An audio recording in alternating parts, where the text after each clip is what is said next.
Welcome back. Guys, the Angels are projected to be second in the division.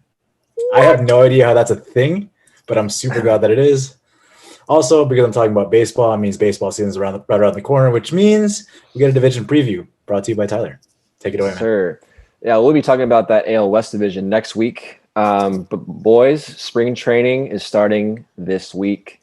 I'm super excited for that. Pitchers and catchers report.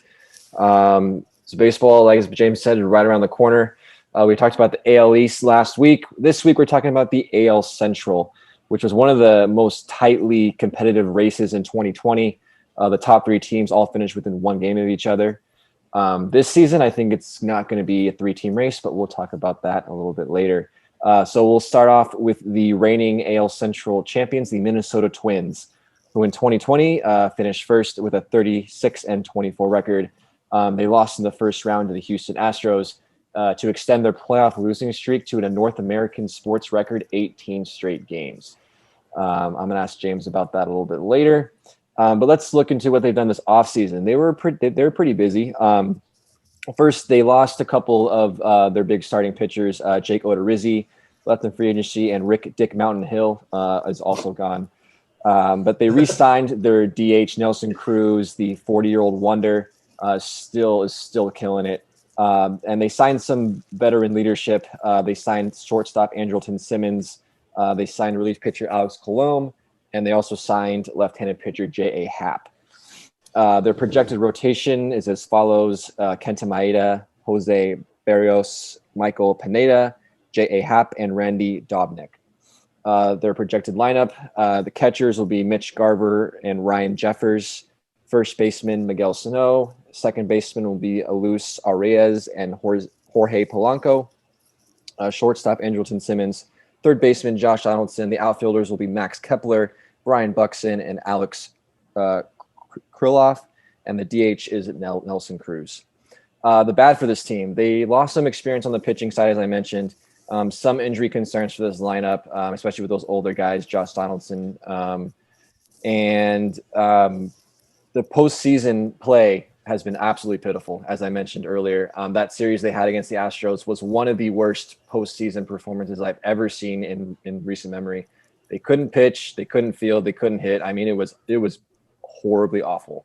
But the good for this team is that on paper, they're one of the most well-rounded teams in baseball. They have a great bullpen, they have a great lineup, and they have great starting pitching. They have a good mix of young talent with some good veteran leadership. So this team should be great again. James, I want to ask you, the Twins added some good veteran leadership in all parts of their team, in their bullpen, their pitching, and their lineup.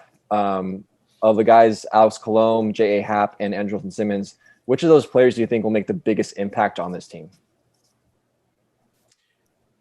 I want to say Andrelton Simmons. He's one of my favorite players of all time.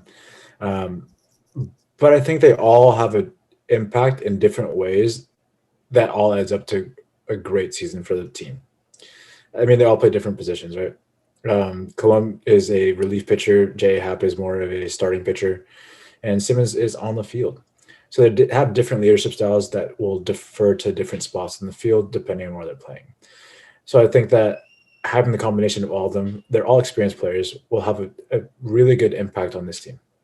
Overall, I hope that it kind of breaks that 18-game slump that they're going through. 18 games in a row is kind of hard to do. It's hard to do winning or losing. Yeah. Eventually, it's going to have to break. And this team being as well-rounded as it is, having a lot of the same guys as last year, minus a couple, I think that leaves a sour taste in your mouth and bringing along some veteran leadership. I mean, Simmons hasn't really won anything ever because it's been with the Angels, but he wants to win because he's been with the Angels. So I think that's going to help him out and give him that little chip on his shoulder. The one thing I do have a concern about, though, is the catchers. Mitch Garver came into before season, hot. Like, people loved him, thought he was going to be great, but he disappointed wholeheartedly. And I think he, in my opinion, is the one iffy, sketchy spot on that lineup. And I think he needs to figure it out if they want to have the success that's warranted. Yeah, absolutely. And Max Kepler was very disappointing after a great 2019 campaign. Ryan Jeffers is their young catcher who kind of stepped in and had a much more productive season in 2020. So we'll see how they do. I think they're still going to give the nod to Garver in the beginning, but if he gets off to a slow start, I think they might push it full time to Jeffers. But I agree with you. I think Simmons, of all those guys that they signed, will make the biggest impact. I had him as one of my most underrated baseball players in the game right now. He's an amazing defensive shortstop and an underrated offensive player. And he doesn't need to be, their stud in that lineup. He just needs to be, a contributor. This lineup is already great. So for me, my prediction, I think this team's going to win 96 wins. I actually think they're going to be the best team in the American League, and they will win the division. And dude, I hope that they snap that 18-game playoff losing streak. It needs to be snapped. And like I said, I mean, the last year's postseason was absolutely horrible. I don't think it can get much worse than that. So Twins will win the division in 2021. Moving on to the team that finished second, the Cleveland Indians. In 2020, they finished 35-25. They also lost in the first round to the New York Yankees.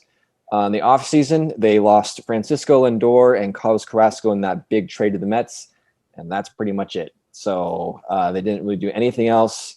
Their projected rotation will be Shane Bieber, the reigning AL Cy Young, Zach Plesac, Aaron Savall, Tristan McKenzie, and Logan Allen. Some really good young pitching there. The lineup is going to look a lot different for the Indians this year. The catcher, Roberto Perez, first baseman, Josh Naylor, second baseman, Cesar Hernandez, shortstop, Andres Jimenez, third baseman, Jose Ramirez. The outfielders will be Eddie Rosario, Oscar Mercado, and Daniel Johnson. And the DH will be Franmil Reyes. A lot of unknowns, and not hearing, Francisco Lindor as the shortstop is still very weird. The bad for this team, as I mentioned, they just traded away their franchise player in Lindor. This lineup looks pretty pitiful past that middle three. Just offensively, I don't think this team is very good at all. The good is the starting pitching will definitely keep them competitive. They got the reigning AL Cy Young. They got more young starting pitching coming through the system. It seems like they always have good pitching. So they'll still be competitive. So I kind of had this team for me. So my prediction for this team, I don't think they're going to be very good. I think they'll finish at 84 wins. So they'll still have a winning record, but barely. I don't think they're going to be nearly as competitive as they've been. And they'll finish third in this division. They will not make the playoffs this year. As I mentioned, I think trading away Lindor and Carrasco is going to be a huge loss for them, and they just do not have the offense to be able to compete in this division. So moving on to the third place finishers in 2020, the Chicago White Sox. As I mentioned, they finished third with a 35-25 record, tied with the Indians. Last year, they made the playoffs as well, but they also lost in the first round to the Oakland A's. And in this offseason, one of their biggest moves was hiring Tony La Russa as manager, which was a little bit controversial. We'll get to that in a little bit. They signed top relief pitcher Liam Hendricks. They signed outfielder Adam Eaton and traded for starting pitcher Lance Lynn. Their projected rotation will be Lucas Giolito, Dallas Keuchel, Lance Lynn, Dylan Cease, and Carlos Rodon. The projected lineup, it's a good one. Catcher Yasmani Grandal, first baseman Jose Abreu, the reigning MVP. Second baseman Nick Madrigal, shortstop Tim Anderson, third baseman Johan Moncada, outfielders Adam Eaton, Luis Robert, and Adam Engel, and the DH will be Eloy Jimenez. The bad, the leadership shakeup in manager. I don't really agree with it. I don't think it was a good move. Starting pitching for this team is good, but not elite. So I don't know if it'll be good enough to go far in the postseason. But it is a little bit better, I think, than it was last year. The good for this team just keeps getting better and better every year. They made a big stride by making the postseason for the first time in a long time. They're well-rounded. They have more pop and flair than any other team, I think, than maybe the San Diego Padres. Alex, I assigned you the Chicago White Sox. I first want to ask you about the managerial decision to hire Tony La Russa, a very, very interesting hire in my mind. Does this managerial, I mean, they just made the playoffs last year and they decided to hire a new manager, a manager that hasn't managed in the big leagues. I think it's 12 years he's last managed. Are you concerned about that hire and the fact that the White Sox felt like they needed a change in that leadership role? Yeah. Tony La Russa is a Hall of Fame manager, but I'm not pleased on this one. He's had some questionable comments in the past. He's had some DUI issues of late, which is, never a good thing. And he's in his 70s. Look at teams that have succeeded. Dave Roberts, he's in his mid 40s. The Rams, Sean McVay is younger than half the players on his goddamn team. Like you want guys, managers, especially in baseball now, the front office has so much to do with lineups and day-to-day things. You really want a manager that can relate to your players. Well, this manager is 40 years older or more than every player on his roster. I was surprised, I would say, that they hired him. I thought there were some better candidates out there. He's managed before. He's won World Series before. We'll have to see how it goes. I didn't like it. You didn't like it. I would say the majority of the baseball community was questioning it at best. We'll have to see. The team is very talented though. So yeah. James, you had a question. Yeah. Alex and Tyler, in your opinion, why was the manager of the White Sox removed after this last season? So for me, the way I understand it is, so Ricky Renteria was the manager last year. He actually finished, I think, third in AL Manager of the Year voting. So it's a really good question. I think they were just looking for more experience. I think they felt like this team was at a place where they wanted to go the next level, which was compete for a World Series, not just make the postseason, but win a World Series championship. And I think that what they wanted was a manager that had experience winning a World Series championship, which Tony La Russa definitely has. He's won several. But as Alex mentioned, he's 76 years old. He hasn't managed in a very long time. And last time he's managed, a lot has changed in the game of baseball. And the biggest issue, I think, for him is going to be able to relate to these young players and to be able to adapt to the change. And most people in baseball, as Alex mentioned, would agree that this probably isn't the best hire. Now, he might surprise us. Tony La Russa has been very successful as a manager. So he might still do that, but I don't know, man. I think times have changed since he last managed. I don't really see it going well. Alex, do you have any further comment? Yeah, I pretty much agree with what you said. I think it was one of those things where when Rick Renteria was let go, it was how do they word it? They both parties agreed to part ways or whatever. Rick Renteria obviously did a great job. The White Sox they were on the cusp of being a playoff team, and maybe without the added playoff they wouldn't have made it or whatever. I don't know. Rick Renteria seemed like a good coach. He'd obviously meshed with those guys. Who knows? I mean, I guess like they were really looking for that World Series caliber manager, and like Rick Renteria's really only managed kind of like shit teams. Like he managed those Cubs teams that were terrible. That's pretty much it.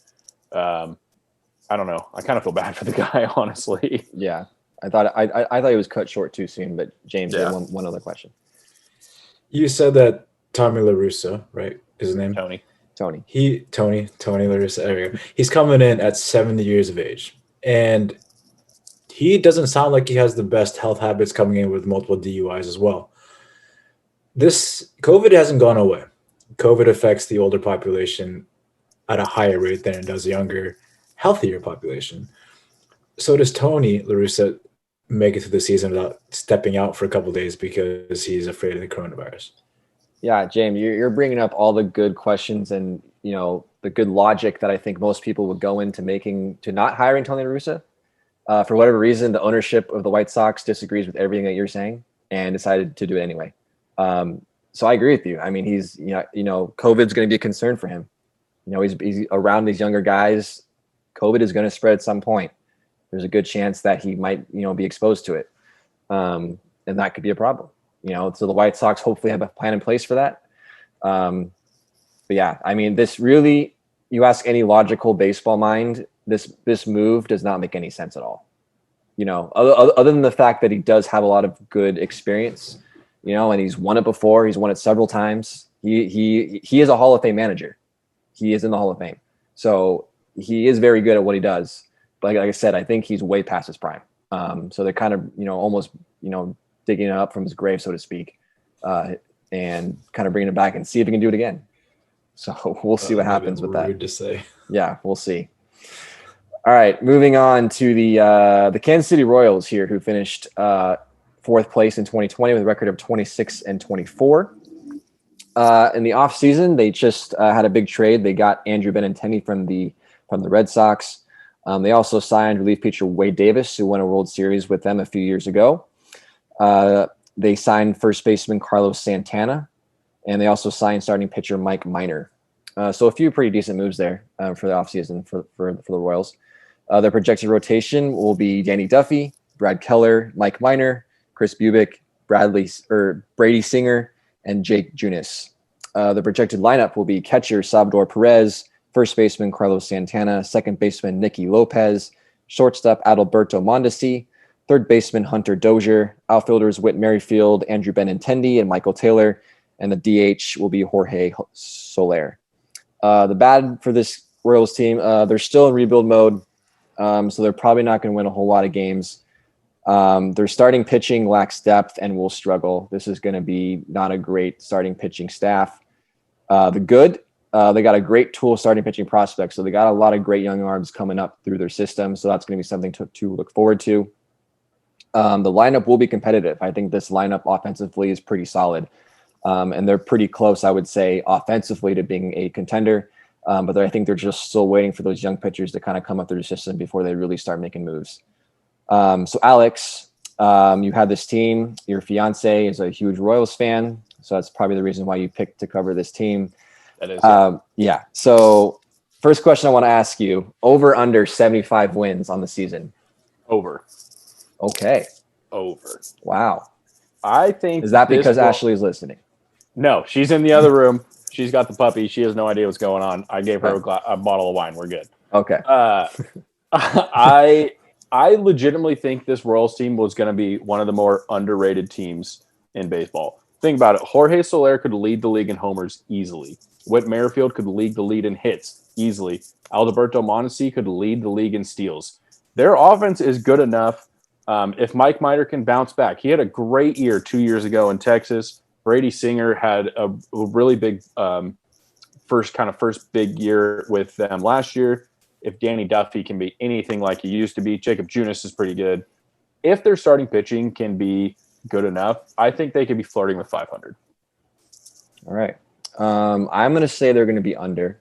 I think they're just I just don't think the starting pitching is there yet. But speaking of starting pitching, they have three starting pitchers that are in MLB top 100 prospects, Asa Lacy, Daniel Lynch, and Jackson Cower. Some of these guys are projected to possibly make their debuts in 2021. Do you see any of these guys making their debuts, and how do you see them performing if they do? I think they're going to make their debuts if two things happens. If there's injuries in the rotation and they need innings, they'll do it. They're not going to overthrow them. They're not going to give them too many innings if they're trying to really build them up. I mean, look at teams like the Dodgers that have done that, and now all these guys are legit. So, the Royals they're known for their pitching. Sometimes they're pitching and defense. That's how they won their World Series. Or if they're actually competing, I mean, this AL Central is not a good division. Like, let's be completely honest. It's not a good division. If somehow they magically can squeak something in and they need these big arms to come up, they could bring them in.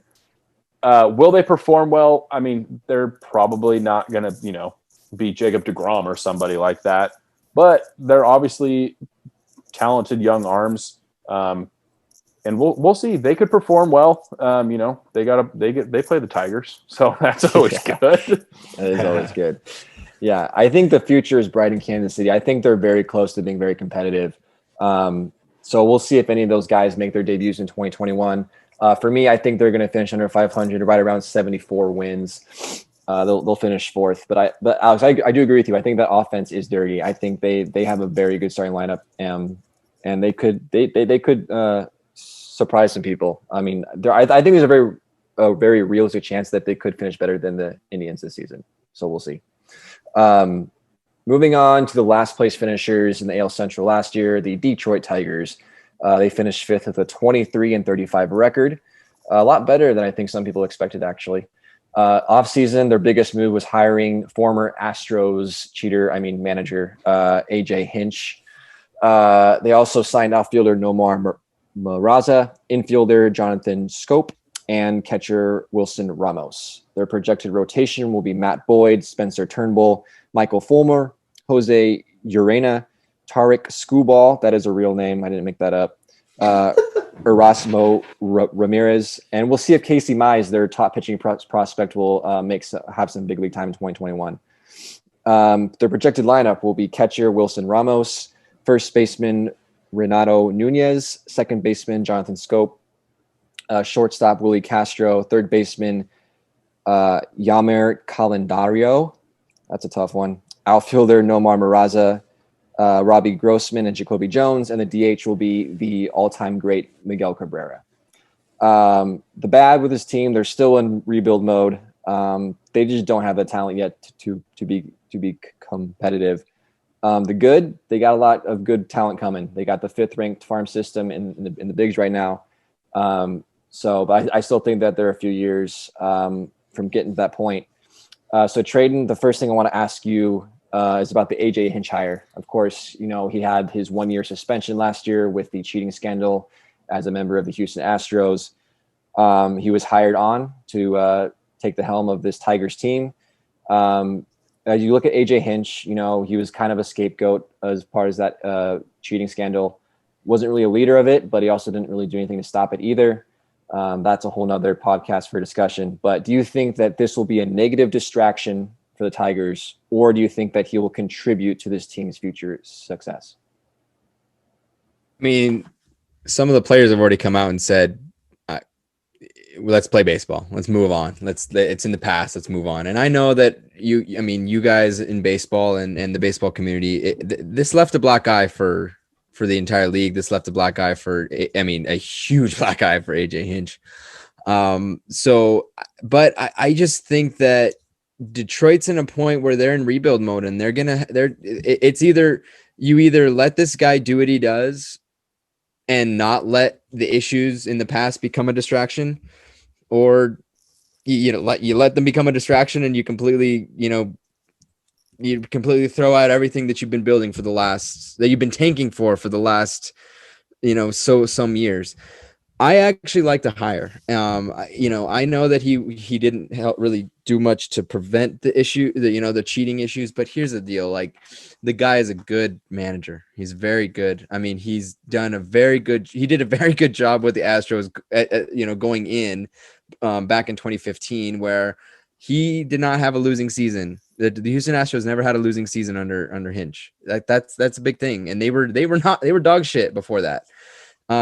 He's done well developing players. And I think that he's interesting because everyone talks about how he's an analytical, like he's analytical. He thinks about the analytical side, but he also uses that to, they kind of consider him a baseball guy with an appreciation for the analytics, as opposed to an analytical guy who doesn't know the baseball. You know what I mean? Like, he has the eye for the baseball side.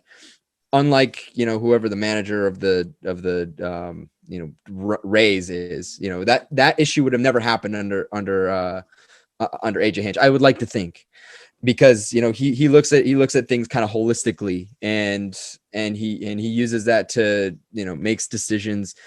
I think he's going to be a good communicator. I think he's going to be very good for this, as you said. The minor league, the farm system is very deep and very strong. And I think that he's going to do very good in already starting to create a new culture and bring up these kids and develop them. And I think to your point, I think that the Tigers have a good future ahead of them. For sure. I would agree with you. I think with that whole Astros cheating part of it, I think everyone kind of knows at this point, it was really the players that drove that. AJ Hinch really didn't have a part of creating it. And he did try and stop it a few times. He just wasn't successful and probably could have done more. He served his suspension. I think, as you mentioned, he is a very good manager, and he did lead those Astros to success. So I think he is going to do great in Detroit, and I hope he does. I think if anyone deserves a redemption from that whole story, it is AJ Hinch. So I hope he does well in Detroit. Second question for you, Traden. It's a rebuild season. Another one. It's been a very long time since this Tigers team has been very good. So it's probably going to be another long season. Probably close to 100 losses again. So what do you have to look forward to for this 2021 season? You just look forward to a new process. You look forward to starting something new with AJ Hinch and him. He's not going, like, no one can tell me that he's not happy about what happened, or that he's happy about what happened with the whole, fallout. He's going to do everything he can to redeem himself. And I think that alone is something that the Detroit Tigers fans should hang on to and say, hey, it's going to be a tough year, but to your point, last year, they did better than even you expected. Yep. And we might see that leap this year. And I think they're done tanking. They have the farm system. They have the players in place that they can start to develop. That's what you're looking forward to. You're looking forward to what your future is going to be.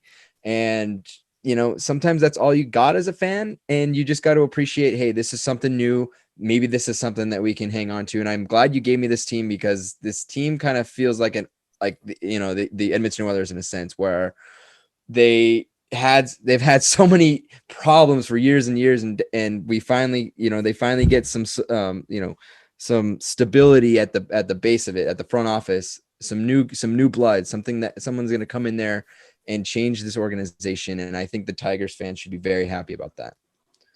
Yeah, I agree with you. I think you just try and look for the positives. I think, like as I mentioned, there's a lot of good young talent coming through this system. It's just a matter of time. I think they got the right leadership in place. It's just a few more years of just ugly baseball, but I think the Tigers are coming. Just give them a couple more seasons. This is one of the most historic franchises in sports. They, for a while there, and kind of the late 2010s, early 20-teens, or whatever you call that time.